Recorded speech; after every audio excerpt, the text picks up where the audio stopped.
Over the last few days, I've been talking to some people that's been going through some difficult situations. They didn't ask for that. I mean, it just came on them, and they're living in this circumstance that they can't get out of. I'm reminded when I'm thinking of that of the life of Daniel, there in the Bible, because Daniel's life it unfolds across roughly 70 years of exile. Now, the year was about 605 BC, I believe, and Daniel was just a kid. He was like 14, 17 years old, and he was taken captive among many others during Nebuchadnezzar's first siege of Jerusalem.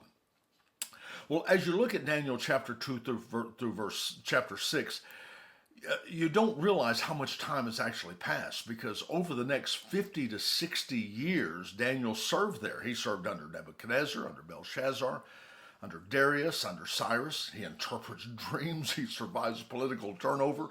He's promoted. He literally is promoted again and again. When we think about the lion's den, that's not really a youth story. There in Daniel chapter 6, I mean, that's the integrity of old age. He is likely 80 plus years old. And it's believed that Daniel never left Babylon. He spent his entire lifetime in exile. Listen to me, his entire lifetime.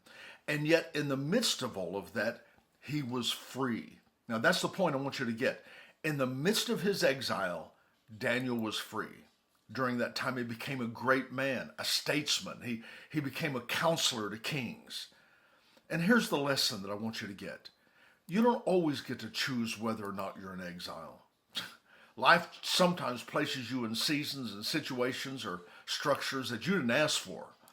But you do choose whether you're going to live free or whether you're going to live in exile while you're there. You choose whether you're going to be free or whether you're going to be in bondage while you're there. I know that a lot of people, they feel trapped in a job, in a relationship, or maybe some kind of responsibility. And I realize it's very easy just to say, well, you need to get out of that. But the truth is, it's not always that simple. Sometimes you just can't go get out. I've learned that it's more important to make the adjustment on the inside of you before you ever see a change on the outside of you. See, Daniel, he had that change on the inside of him. And Daniel teaches us that you can bloom where you're planted.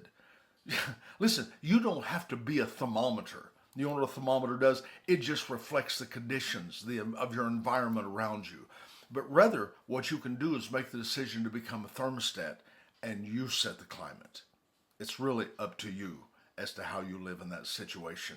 Come on, you're made for more. Don't back down from who you are.